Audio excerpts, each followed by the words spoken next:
اگر گھر میں خیر و برکت چاہتے ہیں، بھلائی چاہتے ہیں، اور شر سے، نقصان سے، الجھنوں سے، مصیبتوں سے بچنا چاہتے ہیں، تو یہ 4 ذریعے قرآن و حدیث کی روشنی میں نے بتائے، ان کو اگر ہم اختیار کر لیں گے، اللہ تبارک و تعالی ہمارے گھروں کو ہر طرح کی الجھنوں سے، واللہ پریشانیوں سے جعل لکم من بیوتکم سکنا وقال النبی صلی اللہ علیہ وسلم اجعلوا فی بیوتکم من صلاتکم ولا تجعلوها قبورا او کما قال النبی صلی اللہ علیہ وسلم۔ درود شریف پڑھ لیں۔ اللہم صلی علی محمد وعلی آل محمد کما صلیت علی ابراہیم وعلی آل ابراہیم انک حمید مجید۔ اللہم بارک علی محمد وعلی آل محمد کما بارکت علی ابراہیم وعلی آل ابراہیم انک حمید مجید۔ محترم بزرگوں اور عزیز دینی بھائیوں، کسی انسان کو اپنا گھر نصیب ہو، ٹھکانہ نصیب ہو، اور اس کے لیے رہائش کی جگہ اللہ کی طرف سے مل جائے تو یہ اللہ کی بہت بڑی نعمت ہے۔ یہ سکون کا، اطمینان کا اور راحت کا ذریعہ ہے، اور اللہ کا بہت بڑا احسان ہے۔ اس احسان کو اللہ تعالیٰ نے قرآن پاک میں سورہ نحل میں بیان فرمایا، واللہ جعل لکم من بیوتکم سکنا۔ اللہ وہ ہے جس نے تمہارے لیے تمہارے گھر کو رہائش کا ذریعہ یا سکون اور اطمینان کا ذریعہ بنایا ہے۔ انسان گھر میں سردی اور گرمی سے بچتا ہے، اور دن میں کچھ اوقات، کچھ ٹائم ایسے ہیں جب انسان یہ چاہتا ہے کہ میں لوگوں سے تھوڑی دور رہوں، تو اس کے لیے بہترین ٹھکانہ گھر ہے۔ اور انسان یہ چاہتا ہے کہ اس کا گھر ہر طرح سے محفوظ ہو، ہر قسم کی پریشانی سے، ہر قسم کی مصیبت سے، ہر قسم کی الجھن سے، انسان اور جنات و شیاطین کے شر اور ان کی برائی سے، اور اس کے لیے وہ کئی طرح کی کوششیں کرتا ہے، جتن کرتا ہے۔ بہت سارے لوگوں کو دیکھا ہوگا اپنے گھروں میں کچھ تغرے، کتبے، کچھ لکھی ہوئی چیزیں آویزہ کرتے ہیں، دیواروں پر لٹکاتے ہیں، اور بہت سارے وہم پرست، توہم پرست ایسے بھی ہیں جو ایسے کام کرتے جو شریعت میں جائز نہیں ہیں، غیروں کی دیکھا دیکھی وہم کی چیزیں اپنے گھروں میں رکھتے ہیں تاکہ وہ شیطان کے شر سے یا انسانوں کے شر سے یا حاسدوں کے شر سے محفوظ رہے۔ اللہ اور اس کے رسول صلی اللہ علیہ وسلم نے دینی اعتبار سے اور شریعت کی روشنی میں گھر کی حفاظت کے اور بچاؤ کے ذرائع اور اسباب ہمیں بتائے۔ ان پر اگر ہم عمل کر لیں تو گھر ہر طرح کے شر سے محفوظ رہیں گے۔ ان میں سے کچھ ذرائع، کچھ اسباب، کچھ باتیں آج کی اس مجلس میں آپ کے سامنے رکھنے کی کوشش کروں گا۔ گھر کی حفاظت کا ایک سب سے بڑا ذریعہ جو ہے وہ ہے کہ گھر میں نماز پڑھی جائے۔ فرض نماز کے بارے میں تو نبی علیہ السلام کی یہ تاکید ہے کہ جماعت کے ساتھ مسجد میں آ کے ادا کی جائے۔ فرض نماز تو گھر میں آ کے مسجد میں آ کے جماعت کے ساتھ پڑھی جائے، لیکن اس کے علاوہ جو نمازیں نوافل ہے، سنتیں ہیں، تو ان کے سلسلے میں نبی علیہ السلام نے یہ تعلیم دی ہے کہ ان نمازوں کا کچھ حصہ گھروں میں رکھو۔ تاکہ گھر محفوظ ہوں، ہر طرح کے شر سے، پریشانی و مصیبت سے گھر کی حفاظت ہو، بچاؤ۔ نبی علیہ الصلوۃ والسلام کا ارشاد ہے، صحیح مسلم کی روایت ہے، حضور علیہ الصلوۃ والسلام نے ارشاد فرمایا، صلو ایھا الناس، اے لوگو نماز پڑھو، فی بیوتکم، اپنے گھروں میں، فإن افضل صلاۃ المرء فی بیتہ الا المکتوبہ، فرض نماز کے علاوہ، فرض نماز تو مسجد میں آ کے پڑھنی ہے، لیکن فرض نماز کے علاوہ انسان کی سب سے افضل نماز وہ ہے جو گھر میں پڑھی جائے۔ حضرت عبداللہ ابن عمر رضی اللہ تعالیٰ عنہ سے روایت ہے کہ نبی پاک صلی اللہ علیہ وسلم نے ارشاد فرمایا، اجعلوا فی بیوتکم من صلاتکم ولا تجعلوها قبورا، سنن ابو داؤد کی روایت ہے کہ اے لوگو اپنے نمازوں میں سے کچھ حصہ اپنے گھروں میں بھی رکھو اور گھروں کو قبرستان نہ بناؤ۔ قبرستان ویران ہوتے ہیں، گھروں کو اس طرح ویران نہ رکھو، یا قبرستان والے کچھ نہیں کر پاتے ہیں، جو اعمال انہوں نے کیے وہ دنیا میں کر لی، اب قبر میں کچھ نہیں کر سکتے، تو ایسا نہ ہو کہ تمہارے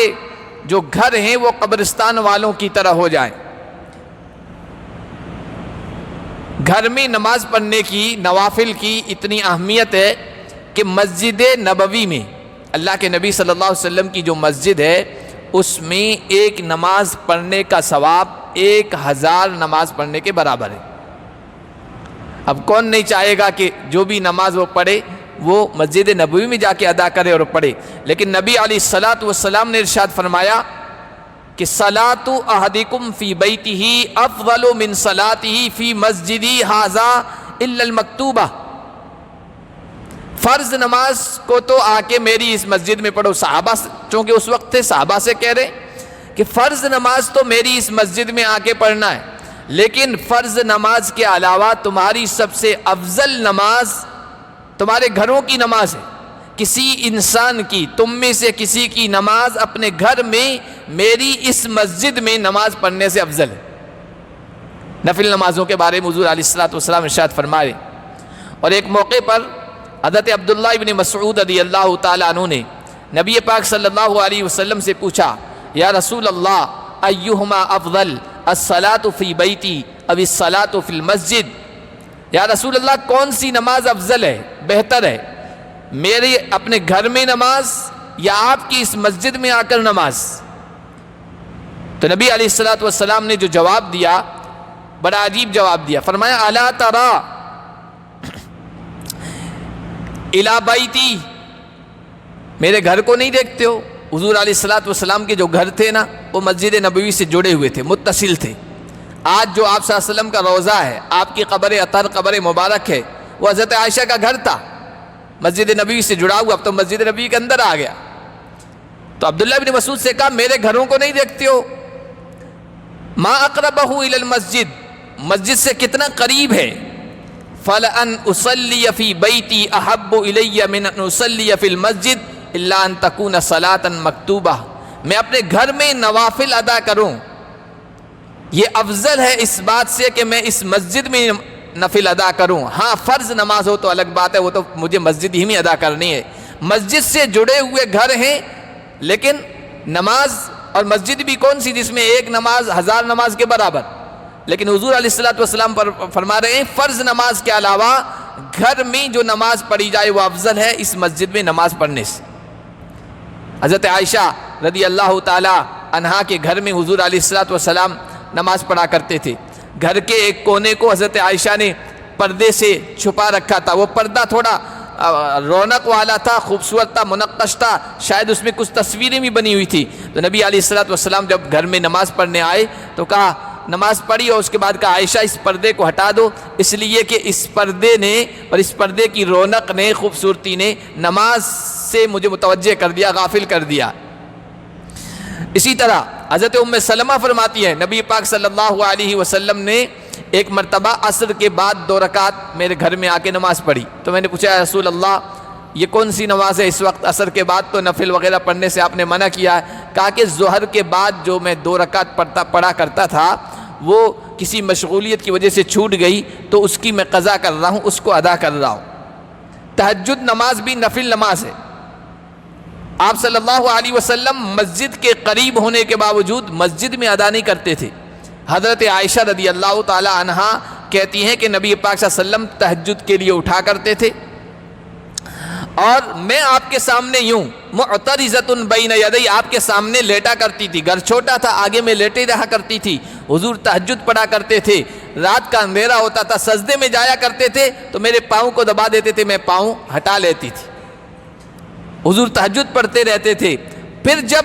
وتر پڑھنے کا موقع آتا تھا، وتر کے سلسلے میں نبی علیہ السلام کی ہدایت یہی ہے کہ اگر جس آدمی کو رات کے اخیر پہر میں تہجد میں اٹھنے کا یقین ہو کہ میں اٹھ جاؤں گا تو اس وقت تہجد پڑھنا بہتر ہے۔ رات کی نمازوں میں سب سے اخیر نماز وتر کو بنانا چاہیے، لیکن اگر کسی کو یقین نہ اپنے اوپر تو عشاء کے بعد پڑھ سکتا ہے، اس کی بھی شریعت میں حدیث میں گنجائش ہے۔ تو جب تہجد پڑھ لیتے تھے تو پھر آپ صلی اللہ علیہ وسلم وتر کے لیے مجھے اٹھایا کرتے تھے کہ عائشہ اٹھ جاؤ، اگر وتر نہیں پڑھی ہے تو تم وتر پڑھ لو۔ اس سے بھی معلوم ہوا کہ حضور علیہ السلام جو نوافل نماز تھی، یہاں تک کہ تہجد آپ کا گھر بالکل متصل ہے، مسجد کے قریب ہے، لیکن گھر میں ادا کر رہے ہیں۔ سنن رواتبہ یعنی جو نمازوں میں آگے اور پیچھے جو سنتیں ہیں ان کو سنن رواتبہ کہتے ہیں۔ ان کے بارے میں بھی حضرت عائشہ فرماتی ہیں نبی پاک صلی اللہ علیہ وسلم یہ گھر میں پڑھ کے مسجد جایا کرتے تھے فرض نماز کے لیے، اور پھر بعد کی جو رکعتیں ہیں سنتیں ہیں وہ گھر میں آ کے پڑھا کہتے تھے۔ مغرب کی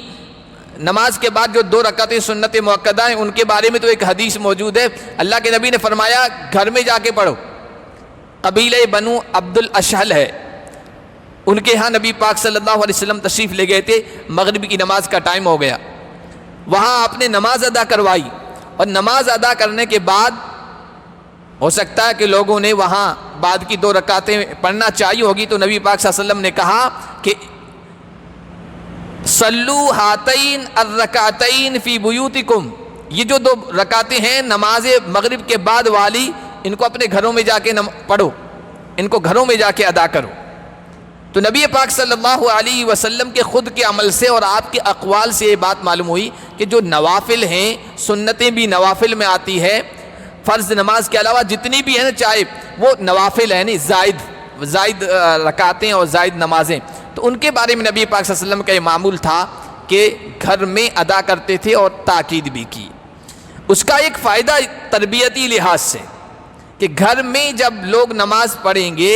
تو گھر والوں پر اس کا اچھا اثر مرتب ہوتا ہے، اور گھر کے چھوٹے بچے جو اپنے بڑوں کو کرتے ہوئے دیکھتے ہیں اس پر عمل کرتے ہیں۔ بچوں کی مثال اسفنج کسی ہے، وہ جو نرم چیز آتی ہے جو پانی کو کھینچ لیتی ہے، اپنے اندر جذب کر لیتی ہے، بچوں کا معاملہ بھی ایسا ہی ہے۔ گھروں میں اپنے بڑوں کو جو کرتا ہوا دیکھتے ہیں وہی بچے جذب کرتے ہیں اور اس کا اثر قبول کرتے ہیں۔ اس وجہ سے نبی پاک صلی اللہ علیہ وسلم یہ جو نوافل تھی اس کو گھر میں ادا کیا کرتے تھے۔ اسی لیے بخاری شریف میں ایک روایت کئی جگہ آئی، حضرت عبداللہ ابن عباس جو حضور کے زمانے میں کم سن تھے، بچے تھے، لڑکے تھے ابھی، اور ان کی خالہ حضور علیہ السلام کے گھر میں تھی، حضرت میمونہ حضور کی زوجہ تھی، تو اپنی خالہ کے گھر میں آیا کرتے تھے۔ نبی پاک صلی اللہ علیہ وسلم کو رات میں تہجد کے وقت قیام اللیل کے لیے اٹھتے ہوئے دیکھا۔ بچے تھے لیکن متاثر ہو گئے، بچے کتنا اثر لیتے ہیں دیکھیے، متاثر ہوئے، حضور تہجد کے لیے اٹھے، حضرت عبداللہ ابن عباس رضی اللہ تعالیٰ عنہ ابھی بچے تھے، وہ بھی کھڑے ہو گئے، حضور کی طرف وضو کیا اور حضور کے بائیں جانب آ کے کھڑے ہو گئے، جیسے حضور یوں کھڑے تھے بائیں جانب آ کے کھڑے ہو گئے۔ نبی پاک صلی اللہ علیہ وسلم نے محسوس کر لیا تو پیچھے سے ان کا کان پکڑ کے دائیں طرف کھڑا کر دیا ان کو۔ اسی طرح کئی اور واقعات ہیں، حضور علیہ السلام حضرت میمونہ کے گھر میں رات میں اٹھے ہیں، عبداللہ ابن عباس اپنی خالہ کے گھر آئے ہوئے تھے، حضور ضرورت پوری کرنے کے لیے گئے، پیچھے سے جا کر پانی کے لیے لوٹا رکھ دیا، واپس آئے، میمونہ سے پوچھا کہ یہ کس نے رکھا ہے؟ کہا یہ آپ کے خادم نے، عبداللہ ابن عباس نے رکھا ہے۔ حضور خوش ہوئے، ان کو دعائیں دی، بعد میں انہی دعاؤں کی برکت سے بڑے عالم بنے۔ تو یہ بچے متاثر ہوتے ہیں گھر کے ماحول سے۔ اور دوسرا فائدہ یہ ہے کہ گھر میں نفل نماز ادا کرنے سے گھر میں خیر، بھلائی اور برکت کے فیصلے ہوتے ہیں۔ نبی پاک صلی اللہ علیہ وسلم کا ارشاد ہے اذا قضى احدكم الصلاة في مسجدی فلیجعل لبیتہ نصیبا من صلاتہ فإن اللہ جاعل فی صلاتہ خیرا۔ صحابہ سے کہہ رہے ہیں جب تم میں سے کوئی میری اس مسجد میں فرض نماز ادا کر لے تو پھر وہ اپنے گھر کو جائے اور اپنی نوافل نماز میں سے گھر میں کچھ حصہ رکھے، اس لیے کہ اس نفل کی برکت سے اللہ تبارک و تعالی گھر میں خیر کے اور برکت کے فیصلے فرمائیں گے۔ گھر میں نفل نماز ادا کرنے کا دوسرا فائدہ ہے، اور تیسرا کہ اس کا اجر و ثواب بھی بڑھ جاتا ہے۔ ایک نفل، ایک سنت آپ لوگوں کے بیچ میں پڑھیں، مسجد کے اندر پڑھیں، اور ایک گھر جا کے پڑھیں تو وہاں دوسرے لوگ آپ کو نہیں دیکھتے ہیں، تو اس میں ریا اور دکھلاوا کم سے کم ہوتا ہے، اللہ کی طرف سے اجر و ثواب کا بھی فیصلہ زیادہ ہوتا ہے۔ نبی علیہ الصلوۃ والسلام کی ارشاد ہے فضل صلاۃ الرجل فی بیتہ علی صلاتہ یراء الناس کفضل الفریضۃ علی التطوع۔ ایک آدمی اپنے گھر میں اکیلے نفل نماز پڑھتا ہے اور دوسرا لوگوں کے سامنے نفل نماز پڑھ رہا ہے، تو اکیلے میں جو نفل نماز پڑھ رہا ہے اس کا ثواب ایسا ہے جیسا کہ فرض نماز کا نفل نماز پر جو فضیلت ہے اور جو اجر و ثواب بڑھا ہوا ہے اتنا اس کا ثواب ہے۔ یہ تین فائدے گھر میں نماز پڑھنے کے ہیں، اور اس میں گھر کی حفاظت ہوتی ہے۔ تو گھر کی حفاظت کا ایک سب سے پہلا ذریعہ ہے وہ یہ کہ گھروں میں نماز کا معمول بنائیں، اور گھر والوں کی اور گھر کی حفاظت کا جو دوسرا ذریعہ ہے وہ ہے قرآن کی تلاوت، قرآن کو پڑھنا، قرآن کی قرأت۔ اس سے بھی شیطان اور انسانوں کے شر سے گھر محفوظ ہوتا ہے۔ نبی علیہ الصلوۃ والسلام کا ارشاد ہے مجتمع قوم فی بیت من بیوت اللہ، کوئی قوم اللہ کے گھروں میں سے کسی گھر میں جمع ہوتی ہے اور یتلون کتاب اللہ، اللہ کی کتاب کی تلاوت کرتی ہے، ویتدارسونہ فیما بینہم، اور قرآن کا درس ہوتا ہے، قرآن کا مطالعہ کرتے ہیں، تو اس کا اثر یہ ہوتا ہے نزلت علیہم السکینہ، اللہ کی طرف سے سکینہ، سکون نازل ہوتا ہے، اور غشیتہم الرحمہ، رحمت کی چادر ان سب کو ڈھانپ لیتی ہے، حفتہم الملائکہ، ملائکہ جیسی نورانی مخلوق ان کو گھیر لیتی ہے، وذکرہم اللہ فی من عندہ، اور ایسے لوگوں کا ذکر اللہ اپنے یہاں مقربین فرشتوں میں کرتا ہے۔ اللہ کے نبی صلی اللہ علیہ وسلم کے ایک صحابی تھے، اپنے گھر میں سورہ کہف کی تلاوت فرما رہے تھے، سورہ کہف کی تلاوت کر رہے تھے، پاس میں گھوڑا بندھا ہوا تھا، چھوٹا بچہ بھی ان کا سویا ہوا تھا، قرآن کی تلاوت کرتے جا رہے، اچانک اوپر سے بادل کی شکل کی کوئی چیز نزدیک آتی ہوئی دکھائی دے رہی ہے، اور جیسے ہی وہ نزدیک آتی ہے تو گھوڑا بدک رہا ہے، اور ان کو یہ اندیشہ ہوا، ڈر ہوا کہ کہیں گھوڑا بدکے اور بچے کو نقصان نہ پہنچا دے، انہوں نے تلاوت بند کر دی۔ نبی پاک صلی اللہ علیہ وسلم کے پاس صبح آ کر عرض کیا رسول اللہ اس طرح کا معاملہ پیش آیا، کہا کہ تلک السکینہ تنزلت للقرآن، وہ جو بادل کی شکل کی جو چیز نظر آ رہی تھی، تم قرآن کی تلاوت کر رہے تھے، وہ اللہ کی طرف سے نازل ہو رہی تھی، وہ خیر تھی، وہ بھلائی تھی۔ تو قرآن کی تلاوت سے اللہ کی طرف سے اس طرح کے خیر کے اور بھلائی کے فیصلے ہوتے ہیں، اور نبی علیہ الصلوۃ والسلام نے ارشاد فرمایا قرآن کی تلاوت کرو، شیطان سے گھر کی حفاظت ہوتی ہے۔ فرمایا لا تجعلوا بیوتکم مقابر، اپنے گھروں کو قبرستان مت بناؤ، فإن الشیطان ينفر من البیت الذی تقرأ فیہ سورۃ البقرہ، جس گھر میں سورہ بقرہ کی اس قرآن کی اس آیت کی اس سورت کی تلاوت کی جاتی ہے، شیطان اس سے بھاگ جاتا ہے، دور ہو جاتا ہے۔ یہ قرآن کی تلاوت کی برکت ہے۔ تو قرآن کی تلاوت یہ گھروں کی حفاظت کا ذریعہ ہے۔ اب بڑے بھی چھوٹے بھی جن کو قرآن آتا ہے وہ روزانہ قرآن کی تلاوت کا گھروں میں معمول بنائیں،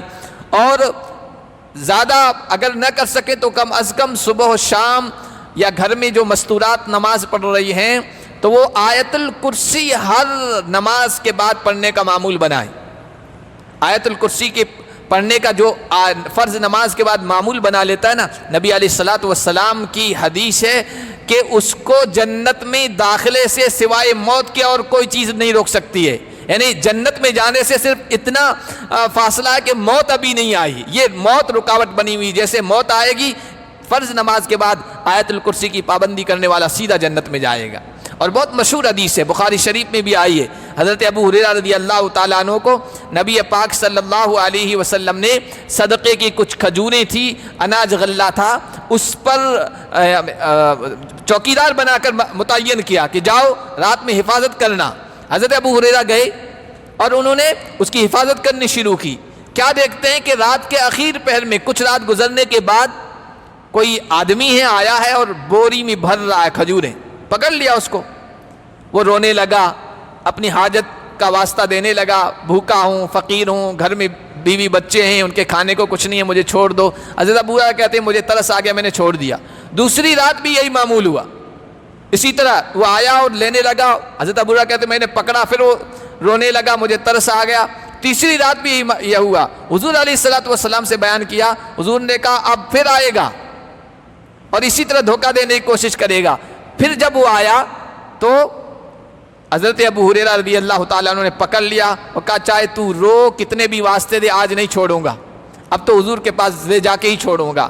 تو وہ کہنے لگا اچھا میں ایک تمہیں فائدے کی بات بتا دیتا ہوں، تمہارے فائدے کی ہے تو تم چھوڑ دو گے؟ تو صحابہ فائدے، خیر، نفع کی چیزوں کے سلسلے میں بڑے حریص تھے، کہا کہ بتا دو میں چھوڑ دوں گا۔ تو اس نے کہا کہ آیت الکرسی کو پڑھ لیا کرو، اور اپنے گھر میں پڑھو گے تو گھر و گھر والے شیطان سے محفوظ رہیں گے۔ لا یقربک شیطان، شیطان تمہارے قریب بھی نہیں پٹکے گا۔ صبح کو نبی پاک صلی اللہ علیہ وسلم کے پاس آیا اور یہ واقعہ سنایا تو حضور علیہ الصلوۃ والسلام نے کہا کہ اس نے بات تو سچ کہی لیکن وہ ہے جھوٹا، یعنی وہ شیطان تھا۔ شیطان یہ عمل بتا رہا ہے حضرت ابو ہریرہ رضی اللہ تعالیٰ عنہ کو۔ نبی کریم صلی اللہ علیہ وسلم نے اس کی تائید کی کہ وہ بالکل اس نے صحیح بات کہی ہے۔ تو آیت الکرسی قرآن کا ہی حصہ ہے، اگر گھر میں پڑھی جائے، انسان اس کو پڑھ کے اپنے اوپر دم کر لے تو شیطان سے اس کی حفاظت ہو جاتی ہے۔ تو قرآن کی تلاوت بھی گھروں میں شر، فساد، مصیبتوں، الجھنوں سے بچنے کا ذریعہ ہے۔ اور تیسرا جو ذریعہ ہے وہ ذکر و اذکار کا۔ ہم جو تسبیحات پڑھتے ہیں،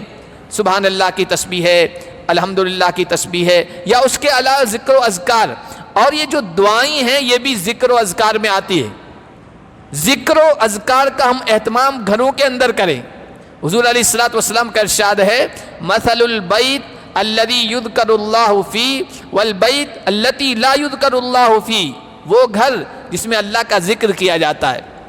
اور وہ گھر جس میں اللہ کا ذکر نہیں کیا جاتا ہے۔ مثل الحی والمیت، ان کی مثال زندہ اور مردہ کی۔ جس گھر میں اللہ کا ذکر کیا جاتا ہے اس گھر کی مثال زندہ کی ہے، اور جس میں اللہ کا ذکر نہیں ہوتا اس گھر کی مثال مردہ کسی ہے۔ جو گھر مردہ ہو جائے، گھر والے مردہ ہو جائیں تو پھر وہاں شیطانوں کا، جنات کا ڈیرا ہوگا اور برے اثرات مرتب ہوں گے۔ گھروں کی حفاظت کا تیسرا ذریعہ وہ ذکر و اذکار ہے۔ گھروں میں ہم جائیں جو مسنون دعائیں ہیں وہ پڑھیں۔ نبی علیہ الصلوۃ والسلام نے ارشاد فرمایا، حضرت جابر بن عبداللہ کہتے ہیں حضور علیہ الصلوۃ والسلام نے ارشاد فرمایا کہ جب آدمی اپنے گھر میں جاتا ہے اور گھر میں داخل ہوتے وقت اللہ کا ذکر کرتا ہے، یعنی اللہ کا نام لیتا ہے، بسم اللہ کہتا ہے، سلام کرتا ہے،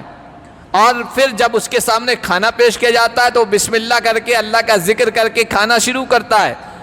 تو شیطان کہتا ہے اپنے ساتھیوں سے کہ بھائی اس گھر میں نہ رات گزارنے کا تمہیں موقع ہے اور نہ کھانے کا تمہیں موقع ہے، اب کوئی اور گھر ڈھونڈو۔ اور جب آدمی گھر میں جاتا ہے، گھر میں داخل ہوتے وقت بھی ذکر اللہ نہیں کرتا ہے